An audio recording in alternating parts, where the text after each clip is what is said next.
I remember one time when I was working as a security guard, I was walking an employee, kind of doing an escort from a building, getting her to a parking garage. And there were two crackhead panhandlers working kind of by a bus stop, hitting people up, kind of being a little too forward about their request for money. And so I was just wanting to make sure that my people and this woman in particular were able to just to get past them without being bothered.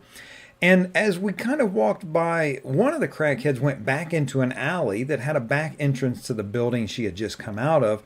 And I, without thinking about it, I keyed the radio and I just advised the control room that, we had this suspicious person, this drug user going back into one of the alleys. Just they could get eyes on with a camera and not think anything about it. And continued to walk the woman to the parking garage.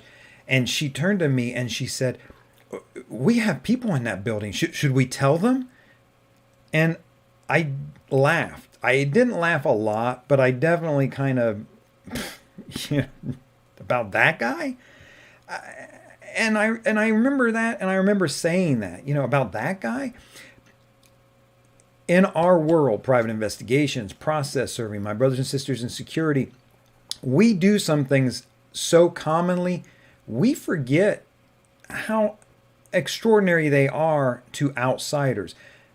This woman probably will go home and how was your day? Oh, there was these two crackheads out and security had to walk me past. Not a big deal to me. Big deal to her. Next summer, she might be talking to people as they're sitting at a picnic table eating or something and say, "Oh, we had this one guy this one time." And you see this all the time. If you talk to people who are not in our industry, they will tell you the story about the time they were in the store that got robbed, or about the guy who threatened them with this or that or whatever. They have that one story that and I don't blame them. I got it. It was a bad thing or a big thing or an unusual thing. In our industry, we deal with stuff all the time that is a once in a lifetime experience for other people. And I just mention it because I want you to know about that and think about it and don't lose that perspective. Now, I bring this up for two reasons. One, I want you to be gentle with other people, the people around you. First of all, this is likely going to be in clients or client/victims. They're just in a different world than us. They're just in a different world than us. And when they come to you with a problem, be sympathetic. Don't roll your eyes. Don't say, "Well, did you file a report with the police?" Why didn't you file a report? Why didn't you call the police? Why didn't you do that? No. Look, man, they're a victim. Give them a break. There's nobody that comes and talks to us because they're having a good day. There's nobody that comes to us because they've got things in order. They're frequently having problems, be it a cheating heart, an spouse that's being unfaithful to them. Maybe they're paying workers' compensation to a guy who's hustling them or cheating them. All sorts of, the cases we take. It's a big deal to them. They're likely a victim. Treat them with compassion. Don't judge them. Help them as much as you can. Also, the people you're dealing with. If you're working criminal defense work or, maybe you're interviewing people, you're not always interviewing. It's not like it's clergy and businessmen and upright citizens that are around when crimes happen. A lot of times you're talking to some bad guys. Maybe you're talking to the bad guy. You're trying to get him to tell you things so you'll know what the testimony is going to be when it goes to court. But be as compassionate as you can. Certainly be respectful as you can to them. My brothers and sisters in security, everyday stuff, running off panhandlers and crackheads and trespassers off of your property. Be as gentle with them as they will allow you to be. My brothers and sisters in loss prevention or asset protection, again, yeah, you're making apprehensions, you're catching thieves. A lot of that's going to be felony level stuff. Be safe. But don't be a jerk. They're a human being. They got a mom somewhere. Be as gentle as you can be with them.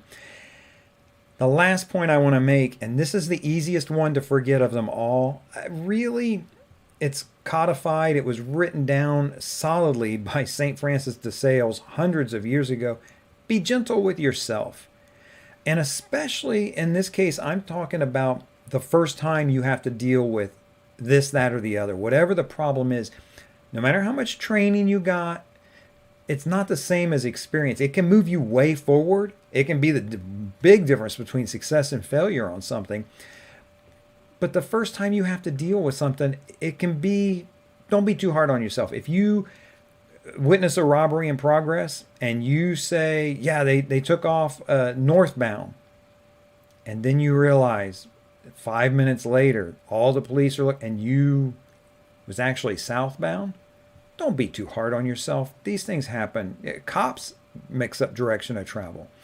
Firefighting is one of those things, you know, the first time you find yourself face to face with a real honest to goodness fire and have to put it out, you know, you grab the extinguisher, you point it, and you squeeze, and nothing happens because you forgot to pull the pin. You're trained to pull the pin. You know to pull the pin. There's a little cartoon on a fire extinguisher shows the guy pulling the pin. Don't be too hard on yourself.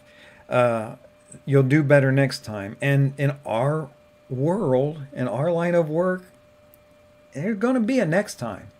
There's going to be a next time.